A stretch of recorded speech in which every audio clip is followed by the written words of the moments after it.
Hello student, how are you? I hope you are very well. मैं Mukund sir आप सभी का स्वागत करता हूं आपके अपने चैनल मुकुंद मैथमेटिक्स क्लासेस में। आज के इस वीडियो में मैं जवाहर नवोदय विद्यालय के बारे में बात करूंगा।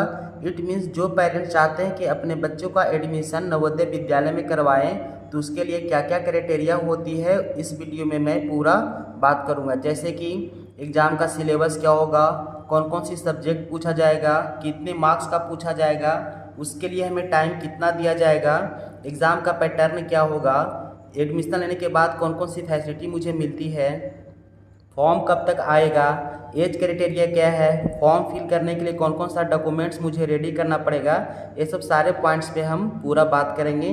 तो आप सभी से एक अनुरोध है कि एग्ज़ाम फॉर्म भरने से पहले इस वीडियो को ज़रूर देखें। तो बिना टाइम को वेस्ट करते हुए चलिए एक एक पॉइंट पे हम बात करते हैं। जवाहर नवोदय विद्यालय भारत सरकार के शिक्षा मंत्रालय के अंतर्गत रेसिडेंटल स्कूल होते हैं। इसका मतलब ये है कि जवाहर नवोदय विद्यालय जो है वो कैसा स्कूल है, रेसिडेंटल टाइप की स्कूल होती है, जिन्हें नवोदय विद्यालय समिति द्वारा संचालित किया जाता है। और इसे कौन संचालित करता है? नवोदय विद्यालय समिति इसे संचालित करता है, जहां पर बच्चे 24/7 टीचर के साथ में कैंपस के ही साथ में रहते हैं। आइए अब हम लोग एग्जाम सिलेबस देखते हैं कि एग्जाम का सिलेबस क्या है। तो फर्स्ट आपका मैथमेटिक्स पूछा जाएगा, जो कितना क्वेश्चंस रहेगा, 20 क्वेश्चंस रहेगा और 25 मार्क्स का पूछा जाएगा। सेकेंड आपका पूछा जाएगा मेंटल एबिलिटी, जिसको हम रीजनिंग भी बोलते हैं। रीजनिंग से आपका 40 क्वेश्चंस रहेगा और 50 मार्क्स का रहेगा। थर्ड है आपका लैंग्वेज, जिसमें आप हिंदी ले सकते हैं, आप फिर इंग्लिश ले सकते हैं, आप फिर उर्दू ले सकते हैं, आप फिर और कोई भी रीजनल आप अपना लैंग्वेज ले सकते हैं, जो कि आपका 20 क्वेश्चंस पूछा जाएगा और 25 मार्क्स का होगा। इसमें क्या है कि हिंदी, इंग्लिश, उर्दू और भी जैसे भोजपुरी ये सब आती है, उसमें एक ही आपको चूज करना पड़ेगा। जब आप फॉर्म भरोगे तो उसका 20 क्वेश्चंस पूछा जाएगा उससे भी, और 25 मार्क्स का रहेगा। तो टोटल जो क्वेश्चंस हो गया वो 20, 40 और 20, 80 क्वेश्चंस हो गया। और टोटल जो मार्क्स हो गया 25, 50, 25, तो टोटल कितना आपका मार्क्स हो गया? 100 मार्क्स का। मतलब सिंपल ये ध्यान रखना है कि आपका जो सिलेबस है वो 3 सब्जेक्ट ही पूछा जाएगा, मैथमेटिक्स, मेंटल एबिलिटी और हिंदी या फिर इंग्लिश। जो कि मैथमेटिक्स होगा 20 क्वेश्चंस का, मेंटल एबिलिटी होगा 40 क्वेश्चंस का और लैंग्वेज होगा आपका 20 क्वेश्चंस का, जो कि सारे का सारे 1.25 मार्क्स का होगा, जिसको हम सावा मार्क्स भी बोल सकते हैं। टोटल क्वेश्चंस होगा 80 और जो आपका मार्क्स होगा वो 100 मार्क्स का होगा। तो आपको, मुझे पूरा उम्मीद है कि आपको एग्जाम सिलेबस समझ में आ गया होगा। अब हम लोग मैथ का सिलेबस देखते हैं कि मैथ में कौन कौन सा चैप्टर से कितने क्वेश्चंस पूछा जाएगा। जैसे कि फर्स्ट है आपका नंबर सिस्टम। नंबर सिस्टम से आपका 2 क्वेश्चंस पूछा जाएगा। होल नंबर चैप्टर से आपका 1 क्वेश्चंस पूछा जाएगा। फैक्टर एंड मल्टीपल से आपका 2 क्वेश्चंस पूछा जाएगा। एलसीएम एंड एचसीएफ से 2 क्वेश्चंस पूछेगा। डेसिमल से 2 क्वेश्चंस, फ्रैक्शन से 2 क्वेश्चंस, मेजरमेंट से 1 क्वेश्चन, सिंप्लीफिकेशन जिसको हम बोर्ड मास भी बोलते हैं उससे 3-4 क्वेश्चंस पूछा जाता है। परसेंटेज से 1 क्वेश्चन, सिंपल इंटरेस्ट जिसे हम एसआई बोलते हैं उससे 1 क्वेश्चन, प्रॉफिट एंड लॉस से 1 क्वेश्चन, यूनिटरी मेथड से 1 क्वेश्चन, वर्क एंड टाइम से 1 क्वेश्चन, स्पीड, टाइम, डिस्टेंस से 1 question, perimeter, area and volume से 1 क्वेश्चन, अप्रॉक्सीमेशन से 1 क्वेश्चन, पावर एंड एक्सपोनेंट से 1 क्वेश्चन, डेटा हैंडलिंग से 1 क्वेश्चन, रोमन नंबर से 1 question, कभी कभी पूछता है कभी कभी नहीं पूछता है, पिछले साल पूछ दिया गया था। Average, square and square roots, cube and cube roots, ratio and proportion. इससे क्या है कि इसे क्वेश्चन डायरेक्टली नहीं पूछा जाता है, लेकिन इससे यूज हो करके क्वेश्चंस पूछा जाता है। पिछले साल इसका यूज हुआ था। तो इसका मतलब ये है कि वो सब सब्जेक्ट चैप्टर तो पढ़ेंगे ही हैं, इस चैप्टर को भी मुझे पढ़ना पड़ेगा। तो टोटल जो मैथ का चैप्टर है वो 23 चैप्टर है। आपको 23 चैप्टर पे पूरा कमांड अच्छे से कर। मैथ के सिलेबस देखने के बाद अब हम लोग देखते हैं मेंटल एबिलिटी का सिलेबस, जिसे हम रीजनिंग भी बोलते हैं। तो मेंटल एबिलिटी में क्या है? Odd one out, similar figure, paper completion, figure series, analogy, geometrical figure, mirror and water image, paper cutting and folding, space visualisation, embedded figure. Total जो है आपका 10 चैप्टर है और हर चैप्टर से 4 क्वेश्चंस पूछा जाएगा। यहाँ पे हम लिख दिए हैं कि 4 questions ask in each chapter. सारे चैप्टर से 4 क्वेश्चंस आपको पूछा जाएगा। तो टोटल कितना क्वेश्चंस पूछा जाएगा मेंटल एबिलिटी में? 40 क्वेश्चंस। कितने मार्क्स का होगा? 45 मार्क्स का होगा, सॉरी 50 मार्क्स का होगा, क्योंकि एक क्वेश्चन 1.25 मार्क्स का होता है। अब हम लोग लैंग्वेज का देखते हैं। लैंग्वेज में जैसे इंग्लिश अगर आप लेते हैं तो उसमें क्या क्या मुझे पढ़ना पड़ेगा। इंग्लिश में 4 पैसेज आती है और कितने मार्क्स का रहेगा, 16 मार्क्स का रहेगा। और उसमें बेसिक ग्रामर 4 क्वेश्चंस, मतलब इसको हम क्या बोल रहे हैं कि इसमें 4 पैसेज रहेगा। जो एक पैसेज रहेगा वो 5 मार्क्स का रहेगा, बट 4 क्वेश्चंस क्या है ना कि आपका पैसेज से ही डायरेक्टली क्वेश्चन पूछा जाएगा। और जो एक एक क्वेश्चंस रहेगा वो ग्रामर पे बेस्ड रहेगा। तो आपको ग्रामर में क्या क्या कवर करना है, पार्ट्स ऑफ स्पीच अच्छे से देखना है, noun pronoun verb adverb adjective preposition conjunction interjection क्या होती है आपको अच्छे से देख लेना है। इसके बाद एंटोनम्स एंड साइनोनम्स, जिसे हम अपोजिट वर्ड भी बोलते हैं और सेम वर्ड भी बोलते हैं, इसको भी आपको अच्छे से लर्न करना है। जेंडर क्या होती है ये आपको पढ़ना पड़ेगा। इसके बाद वन वर्ड सब्स्टिट्यूशन क्या होती है, आइटम्स एंड फ्रेज, ये सब आपका क्या है कि इसी से क्वेश्चंस एक एक क्वेश्चंस आपसे पूछ दिया जाएगा। तो आपको ये वाले अच्छे इस पे अच्छे कमांड करना पड़ेगा। तो इसमें जो लैंग्वेज है इंग्लिश, इसमें आपका जो क्वेश्चन पूछेगा टोटल क्वेश्चन 20 क्वेश्चंस का पूछेगा और मार्क्स कितना का आएगा, 25 मार्क्स का रहेगा। अब हम लोग एग्ज़ाम पैटर्न देखते हैं कि एग्ज़ाम का पैटर्न क्या होती है।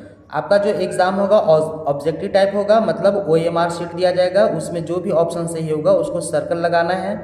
टाइम आपको 2 आवर दिया जाएगा। इसमें अगर क्वेश्चंस गलत हो जाता है तो कोई भी मार्क्स आपका नहीं कटेगा और एक क्वेश्चंस 1.25 मार्क्स का होता है। आइए अब हम लोग देखते हैं कि एग्ज़ाम का फॉर्म भरने से पहले कौन कौन सा डॉक्यूमेंट्स मुझे रेडी करना पड़ेगा।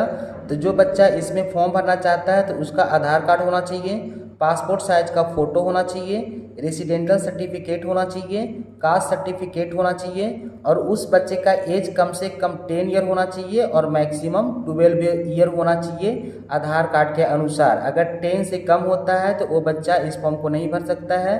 अगर किसी बच्चे का 12 ईयर से ज़्यादा एज हो गया है फिर भी इस फॉर्म को नहीं भर सकता है। और ये जो एज है वो किसके अनुसार काउंट होगा, आधार कार्ड के अनुसार काउंट होगा। तो इस बात को आप ध्यान रखिएगा कि जब फॉर्म भरने जाइएगा तो आपके पास ये 4 डॉक्यूमेंट्स होना चाहिए, Aadhaar card, passport size photo, residential certificate, caste certificate और एज मिनिमम 10 ईयर और मैक्सिमम 12 ईयर। 11 ईयर भी है उसका भी फॉर्म आप भर सकते हैं। 10 कम से कम 10 और सब ज़्यादा से ज़्यादा 12 ईयर होना चाहिए, इसके बीच में भी है तो फिर भी आप फॉर्म को भर सकते हैं।